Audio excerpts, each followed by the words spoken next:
Les historiens la surnomment l'usine de la France. La région Nord-Pas-de-Calais fut célèbre pour la qualité de ses draperies, ses houillères, sa sidérurgie.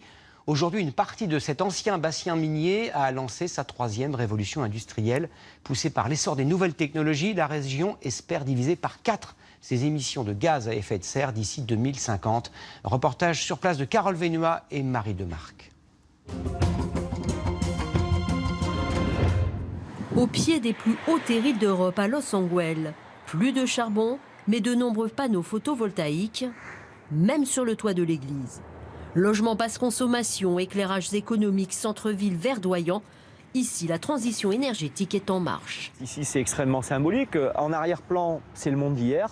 C'est la dette en carbone, d'une certaine manière. On a contribué au dérèglement climatique. Et au premier plan, c'est la réponse d'aujourd'hui et la réponse de demain. On a donc fait un travail d'à peu près 1 an et demi avec les habitants, avec les milieux économiques, etc. Et en fait, c'est comme ça que sont arrivées les premières mesures de développement durable. Dans la région Nord-Pas-de-Calais, des milliers de mineurs descendaient encore dans les puits jusque dans les années 90. Comment faire revivre un territoire dévasté par la disparition du charbon? C'est tout l'enjeu du plan régional baptisé Troisième Révolution industrielle. Objectif, développer une économie décarbonée. Coût pour la région, 500 millions d'euros par an. Les enjeux, c'est d'abord de réussir la mutation de cette région qui a été la reine de la première révolution industrielle, qui a été mise à mal par la deuxième et qui donc veut reprendre un temps d'avance sur la troisième. Nous investissons dans l'efficacité énergétique. On a un parc de logements à rénover complètement, donc c'est du boulot, c'est de l'emploi. Et puis ce sont de nouvelles activités. De nouvelles activités comme dans cette entreprise qui produit des bornes de recharge pour véhicules électriques. Après plusieurs mois de chômage, Valentin a signé un CDI il y a tout juste 1 an. À la base, j'ai un BTS en électrotechnique. Et j'ai dû, en arrivant dans cette entreprise, avoir 1 mois de formation. On dit qu'on est tous très fiers quand même de travailler ici. On a cette chance de pouvoir travailler dans notre région pour les véhicules électriques.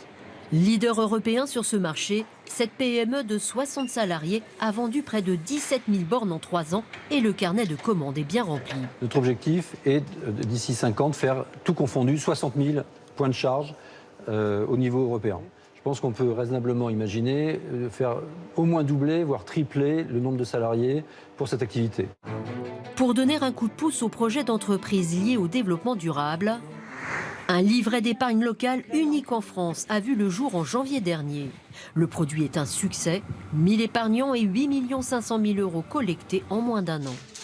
C'est une épargne locale pour financer des projets locaux sur un domaine bien particulier, la troisième révolution industrielle. Les épargnants, ce sont en fait des épargnants engagés et qui veulent justement savoir à quoi sert leur argent. Sans cette épargne, Quentin n'aurait peut-être pas pu emprunter les 20 000 euros supplémentaires nécessaires au financement de son projet. Une éolienne urbaine en composite de fibres naturelles cultivée dans la région. Voilà, moi j'ai un projet avec de la fibre de lin, j'ai un projet qui fait travailler une association des Parisiens de France. Et ça, voilà, c'est des points positifs pour ce crédit. C'est ce qui m'a permis de l'avoir aussi assez rapidement. Autre lieu, même préoccupation. 2 fois par semaine. Ça va, ramène des bidons. Les huiles de friture de ce restaurant lillois sont collectées. Aujourd'hui, cette matière première part en Belgique pour être transformée en biodiesel. Mais demain... Notre objectif, c'est de faire tourner les véhicules de la ville de Lille, donc car et laveuse, avec l'huile de friture d'ici qu'on aura collectée, transformée et consommée localement. Autant d'initiatives qui permettront peut-être d'atteindre l'objectif fixé par la région. Créer 200 000 emplois et diviser par 4 ses émissions de gaz à effet de serre à l'horizon 2050. Pour être tout à fait complet, sachez que la Fondation Nicolas Hulot a lancé aujourd'hui un appel pour manifester non pas dans les rues, parce que c'est interdit en raison de l'état d'urgence, mais sur Internet. Vous pouvez vous inscrire sur le site de l'association afin qu'un autre manifestant vous représente dans les rues de Sydney, de Barcelone ou de Johannesburg. De nombreuses personnalités ont accepté de participer à l'opération, vous les avez aperçus. Mélanie Laurent, Thomas Dutronc, Angoun, Isabelle Autissier, Nolwenn Leroy et bien d'autres. Pour moi